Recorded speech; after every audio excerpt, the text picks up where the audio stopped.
ನೋಡ್ರಿ, ಬೆಂಕಿ ಕಾವಿಗೆ ಬಂಗಾರ ಮಿಂಚ್ತೈತಿ ಅಂತ. ದೀಪದ ಮುಂದೆ ನಿಂಚರು ಬಂಗಾರ ಮಿಂಚ್ತದ. ಬಂಗಾರ ಮಿಂಚಾಕತ್ತಿತ್ತು. ಆಯಿ ನೀ ಬಂಗಾರ ಯಾವಾಗ ಹಾಕೊಂಡಿವ, ಎಷ್ಟು ಚಂದ ಕಾಣಕತ್ತೈತಿ, ಎಲ್ಲಿ ಮಾಡಿಸಿದಿ ಅಂದ್ಕೊಡ್ಲಿ ತಂಗಿ ಇದ ಮಾತು ಒಂದು 10 ನಿಮಿಷದ ಹಿಂದೆ ಹಚ್ಚಿದ್ದೆ ಕೇಳಿದ್ರ ನನ್ನ ಗುಡಿಸಲಾರ ಉಳಿತಿತ್ತು. ನೀವು ಕೇಳಾರ್ಕನ ಬಂಗಾರ ಗುಡಿಸ್ಲಕ್ಕೆ ಬೆಂಕಿ ಹೆಚ್ಚಿ.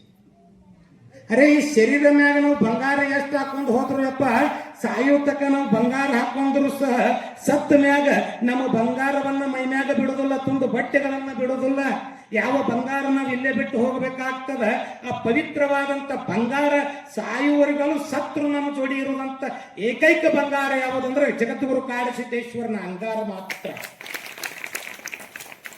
ಒತ್ತು ನೋಡ್ರಿ, ಸತ್ತಾಗ ಸುಖ ಅವನ ಅಂಗಾರ ಹಿಂಬಾಳಿ ಬರ್ತೈತಿ. ಅಂತ ಪವಿತ್ರವಾದ ಬಂಗಾರ ಬಿಟ್ಟ ಅವನ ಅಂಗಾರನ ಬಾಳಿಗ ಬಂಗಾರ ಅಂದ ಬಳಿಕ ಈ ಶರೀರಕ್ಕೆ ಯಾಕೆ ಬಂಗಾರ? ನಾವು ಸಾಮೂಹಿಕ ಬಂಗಾರ ಬಾಳ ಹಾಕೋದಿಲ್ಲ.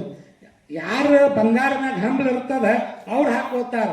ಒಬ್ರು ಮಂದಿ ನೋಡ್ಲಿ ಅಂತ ಹಾಕೋತಾರು, ಮಂದಿ ನನಗೆ ಕೊಂಡಾಡ್ಲಿ ಅಂತ ಹಾಕೋತಾರು, ನಾನಾ ಜಗತ್ತಿನೊಳಗೆ ಶ್ರೀಮಂತ ಬಾಳ ಅದನಂತ ಹಾಕೋತಾರ.